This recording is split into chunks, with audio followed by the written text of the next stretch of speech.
Farrah Fawcett and Ryan O'Neal were going to get married the day she died. And it was, you're falling deeper into someone's heart, and she's leaving.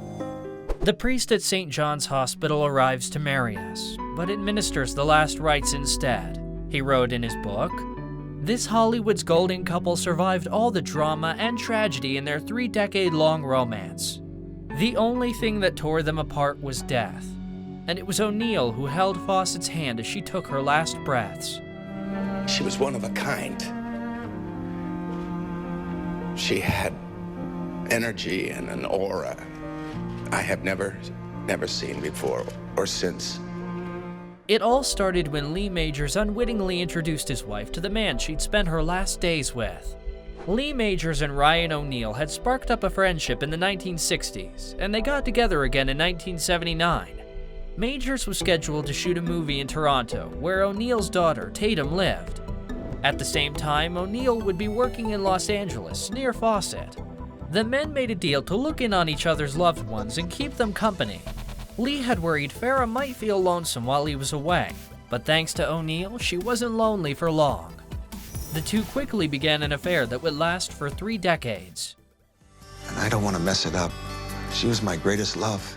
They were saying the marriage was over, and I was saying they were terrific together, O'Neal recalled later on. She said, "Lee, remember when we were first married and we were in Nevada, and you'd leave me in some dinky cabin and go to a bar? You'd tell me to get undressed and get in bed and wait for you, but you never came back." His answer was, "Same man now as I was then." It wasn't long after this that Majors had asked O'Neal to take Fawcett to dinner, but it just didn't sit right with O'Neal. A week later, he saw there was a Ry Cooder concert, according to his book. Knowing Farrah was a fan gave him the excuse he needed to invite her to the show. She was adorable. She was adorable, and she could cook, and she was just, "I thought I'd hear from you," she answered the phone. O'Neal extended the invite, but Fawcett said she'd have to call him back with an answer. Eventually, she agreed to go, but talked to Majors right before. "I let him know that Ryan asked me out," he said. "I told him to, but you're not going." Around this time, Majors started calling O'Neal's house and hanging up, finally one time saying, "Stay away from my woman." Instead, O'Neal confessed his love for her. "It was a situation I'd never been in before, committing to a woman before I'd even talked to her about it," he said. That tumultuous start foreshadowed much of how the couple's eventual relationship turned out to be. By 1980, Farrah and Lee were separated, but still technically sharing their mansion where they had spent 7 years of their lives together. Meanwhile, Ryan and Farrah's romance was blossoming, and the new pair was the talk of the town. If Farrah and Lee Majors had been considered a power couple, Farrah and Ryan were a superpower couple. As she embarked on a new relationship with O'Neal, Fawcett was already disillusioned with Charlie's Angels, which had quickly become a cultural phenomenon. Fawcett's assessment of the show was brutally honest. "When the show got to be number 3, I figured it was our acting. When it got to be number 1, I decided it could only be because none of us wears a bra." The actor then did something unheard of at the time. She quit the hugely successful show after just 1 season. Determined to escape the sex symbol stereotype, Farrah spent a few years honing her craft and working in theater. Finally, in 1984, she got some recognition for her dramatic acting chops. The actor was nominated for her first Emmy Award for portraying an abused woman in the TV movie The Burning Bed.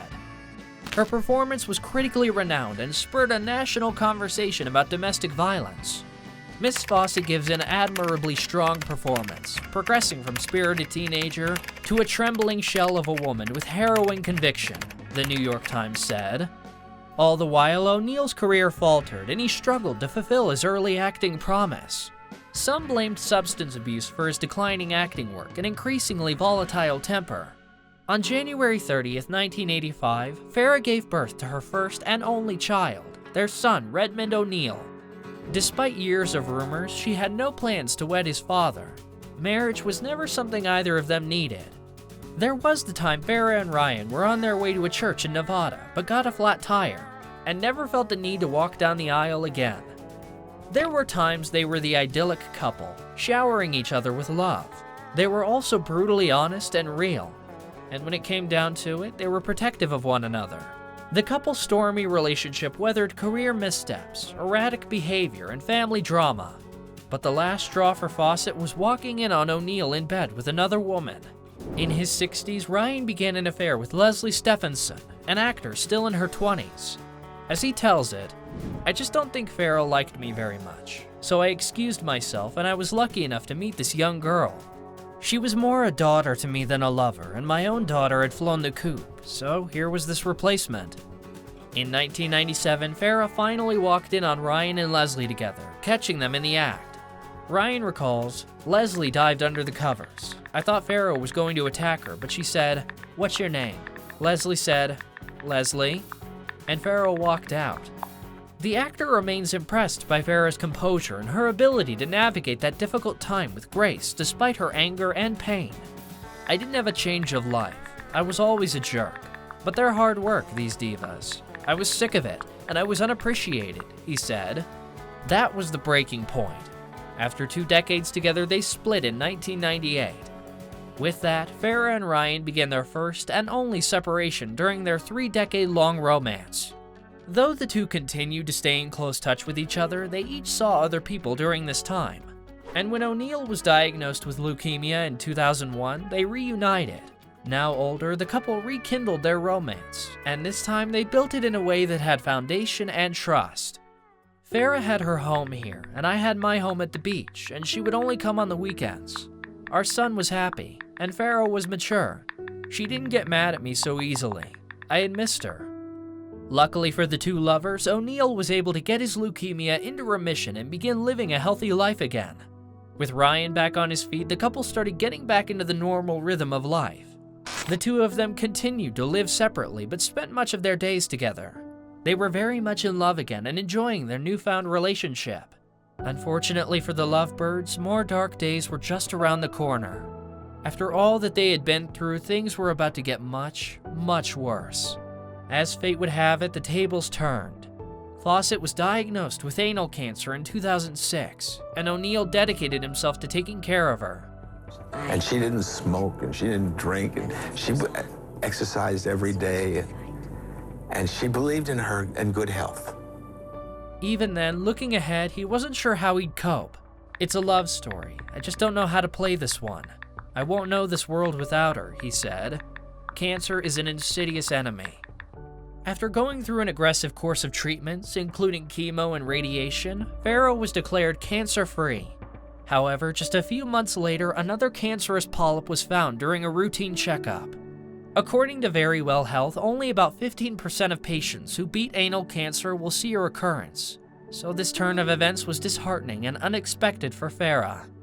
She declined surgery and instead traveled to Germany for a treatment that combined chemotherapy with cutting-edge treatments such as laser ablation, which uses a laser to heat the tumor, killing cancerous cells. Farrah remained in Germany until April 2009 when she returned home to Los Angeles. The star began filming everything she went through as a cancer patient during her treatment. Her footage was eventually edited into the 2009 documentary Farrah's Story.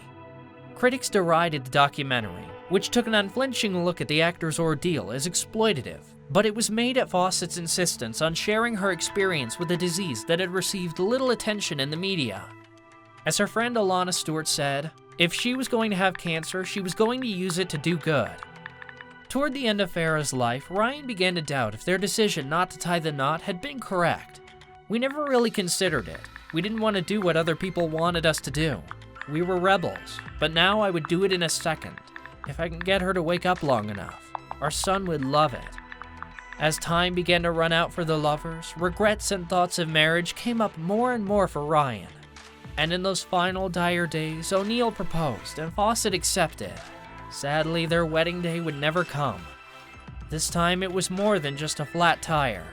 The priest at St. John's Hospital arrives to marry us, but administers the last rites instead, he wrote in his book, according to The Hollywood Reporter. And she said, okay, let's get married. But by then, she was so weak that he was only able to give her the last rites. Farrah Fawcett passed away from anal cancer on June 25, 2009, at 62 years old. She had spent her last day surrounded by friends and her longtime love Ryan by her side. Farrah's fight against cancer continues to inspire others to keep fighting too, and her foundation, the Farrah Fawcett Foundation, funds HPV research and gives money to patients in need. After Fawcett's death, O'Neill struggled to pick up the pieces of his life. In 2012, O'Neill published Both of Us, My Life with Farrah. O'Neill said writing the book was cathartic, giving him an opportunity to explain his life with Fawcett and paint a clearer picture to everyone, including me. Looking back, it's hard for him not to have regrets of what could have been. I would have been much kinder, more understanding, more mature, he said, wishing he could have a do-over. I'd lose some of the savagery. I don't know how she got cancer. Maybe some of it was me. 12 years after her death, Ryan continues to love Farrah. There was never a day that I did not love her.